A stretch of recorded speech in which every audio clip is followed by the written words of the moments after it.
Awalnya aku ngira anime ini bakal jadi jelek banget. Maksudku kayak karakternya aja dibikin kayak gini. Sumpah ya, dari segi visual aja anime ini nggak menjual sama sekali. Di mataku anime ini cuma kayak anime remeh-temeh gitu loh. Aku ngerasa kayaknya anime ini bener-bener dibikin untuk memenuhi mimpi basah wibu gitu, atau menyembuhkan rasa desperate wibu gitu, yang dimana mereka melihat anime ini dan berhayal itu adalah mereka.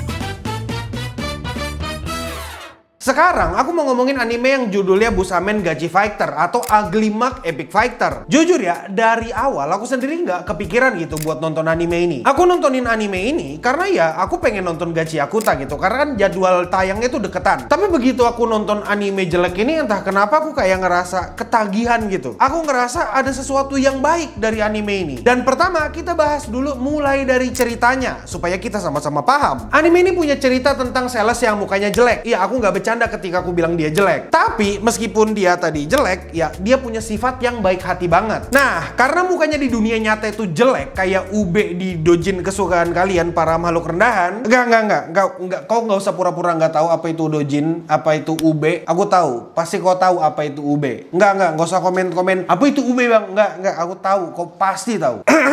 Ayo kita lanjutkan. Dan intinya, karena om-om ini jelek, suatu hari dia kena kasus yang dimana dia dituduh melecehkan cewek di kereta. Dan meskipun ketahuan kalau tadi itu semuanya cuma fitnahan dan cewek tadi itu penipu, karena om-om tadi kena kasus yang kayak gitu, akhirnya dia trauma. Terus dia nggak bisa kerja atau ngobrol sama orang lain. Nah, yang jadi nilai unik dari animenya itu mulai dari sini. Om-om jelek yang namanya Shigeru ini ketemu dengan forum internet yang intinya mereka itu ngebahas bagaimana caranya ke isekai. Terus setelah om-om tadi mempraktekkan segala macam ritualnya buat ke isekai, akhirnya dia berhasil ke isekai dan jadi OP banget. Dan ya udah gitu doang ceritanya. Gimana? Sederhana kan? Kayak udah kerasa belum kalau ini kayak hayalan pecundang? Ada orang mukanya jelek gitu kan, dia putus asa di dunia nyata dan akhirnya dia cari cara gitu buat ke isekai tanpa mengalami kesakitan. Dan ya itulah Shigeru. Dan aku yakin beberapa di antara kalian juga pengen kayak gitu, berhayal pengen ke isekai. Aku nggak tahu kok masih SMP atau gimana, cuma kalau kau masih kayak gitu, saranku berobat, kata gue berobat. Tapi sorry nih, aku nggak bermaksud merendahkan gitu. Tapi meskipun aku ngata-ngatain anime ini atau ngata-ngatain penontonnya, malah menurutku sebenarnya ada beberapa hal yang menarik dari anime ini. Kayak misalnya yang pertama tadi, bagaimana cara ritual isekai ini bekerja atau bagaimana world building di animenya. Jangan salah sangka, sebenarnya ritual di sini tuh nggak melibatkan kendaraan berat kayak truk atau kendaraan beroda 4 atau beroda 6 lainnya. Di sini malah ritualnya itu kerasa sederhana tapi nggak asing. Simpelnya kayak gini, pada saat ritual, kau itu diminta buat ngisi statusmu sendiri. Nanti di sana, kau bakal disuruh untuk ngasih keterangan karaktermu itu bakal jadi gimana. Entah itu buff atau debuff atau apapun itu. Kayak misalnya om-om jelek tadi tuh yang namanya Shigeru.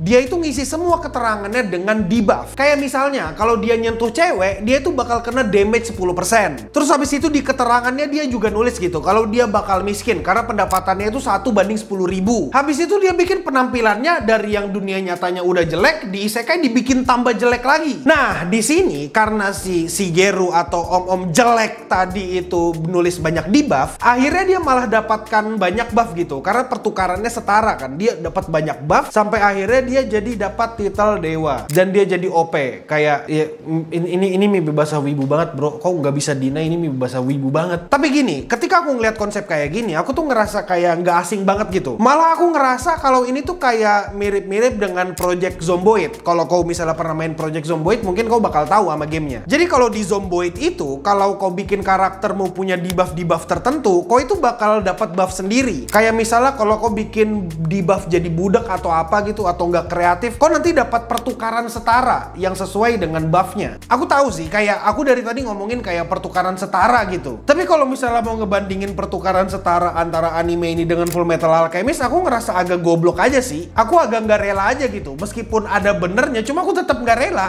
Jangan salah ya, aku nggak bilang konsepnya jelek. Aku ngerasa kayak ya konsepnya lumayan oke lah. Nah, karena kita tadi sudah bahas ceritanya, yang kedua kita bahas pengkarakterannya. Nah, somehow untuk pengkarakteran yang ada di anime ini, kan tadi di awal-awal aku bilang kalau anime ini jelek banget. Sampai-sampai aku ngerasa kayak karakternya sendiri tuh nggak menjual. Kayak gini maksudnya, pas aku nonton anime ini tuh kayak aku tiba-tiba langsung ingat, oh iya ya, dari awal alasan kenapa mereka semua kabur ke isekai itu kan karena hidup mereka di dunia nyata udah hancur. hancur ya. Basically, mereka itu datang ke isekai buat memperbaiki penyesalan mereka yang ada di dunia nyata. Dan kalau dipikir-pikir, semua catatan karakter mereka sebelum ke isekai itu kan isinya kayak penyesalan gitu. Entah itu penyesalan atau keinginan mereka yang nggak tercapai di dunia nyata. Sebenarnya, konsep yang kayak gini tuh nggak asing banget di kepala kita. Kayak misalnya Mushoku Tensei. Rudeus itu kan sebelum datang ke isekai, dia itu dibully, terus habis itu menjadi hikikomori. Dan ketika dia ke isekai, dia langsung berubah 180 derajat. Kalau kasusnya di anime ini, ada salah satu karakter sampingan gitulah. Dalam catatan di buff-nya karakter sampingan ini, dia itu bersumpah kalau dia bakal menghancurkan semua cewek cantik. Alasannya itu, pada saat dia hidup di dunia lamanya, semua yang dia punya itu selalu direbut sama cewek cantik. Dan akhirnya, karena sekarang dia punya kekuatan, dia jadi pengen balas dendam. Dan menurutku ya, meskipun gak bagus-bagus amat, tapi isekai itu kan emang harusnya seperti ini. Isekai itu kan tentang bagaimana redemptionnya orang-orang. Tentang bagaimana cara orang itu entah balas dendam atau hidup lebih baik daripada dunia sebelumnya. Dan meskipun secara pengkarakteran semua anime ini kayak nggak bagus-bagus amat, tapi menurutku cukup bisa dinikmatin gitu. Kalau aku terutama ya suka dengan anime-anime isekai. Dan sekarang yang ketiga kita bahas visualnya. Kalau kita ngomongin visual, jujur ya, anime ini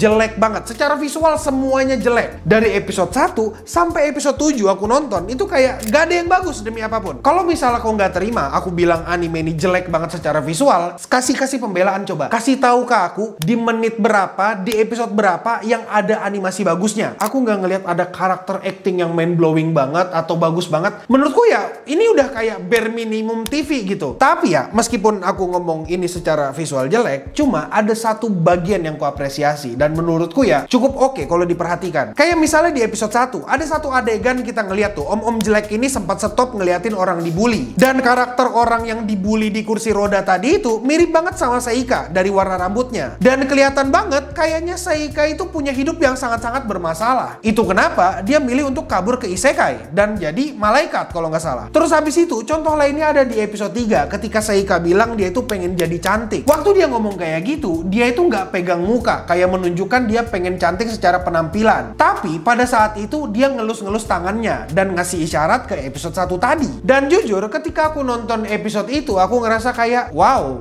detailnya cukup menarik dan beberapa detail karakter lainnya tuh kayak ya cukup bisa diapresiasi. Dan terakhir kita langsung aja ke kesimpulannya. Kesimpulannya anime ini kalau dipikir-pikir bukan anime yang jelek banget sampai nggak layak tonton. Ini bukan anime yang kayak gitu. Jujur anime ini sebenarnya sangat layak tonton. Kalau misalnya kau gabut, kalau lagi nyari waktu luang atau lagi nyari waktu buat nunggu anime kesukaanmu, saranku mending nonton anime ini. Karena menurutku anime ini ya bukan nggak layak tonton, tapi beneran cukup buat ngisi waktu luangmu. Tapi apakah aku bakal merekomendasikan orang buat nonton anime ini? Jujur nggak akan. Kalau misalnya ada orang tiba-tiba nanya ke aku, bang minta rekomendasi anime, aku nggak bakal ngejawab anime ini karena menurutku anime ini nggak enak buat jadi rekomendasi, terutama kalau teman-teman normisku nanya. Karena secara visual itu nggak appealing sama sekali. Cuma beberapa detail itu memang bisa diapresiasi karena anime yang out of nowhere gitu, anime yang entah berantah dan nggak tahu bagus atau enggak. Dan tiba-tiba dia bisa mengeluarkan sesuatu yang kayak gini. Dan ya itu aja dulu untuk ngomongin Epic Fighter Ugly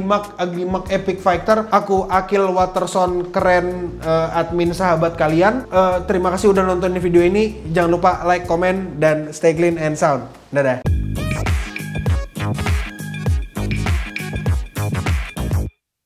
Demi apapun, ketika aku nonton anime ini kayak dari awal ya, aku tuh udah nggak betah. Kalau misalnya aku nggak nyampe ke episode 3, mungkin aku bakal drop. Tapi kalau aku misalnya tahan sampai ke belakang-belakang, ya oke lah.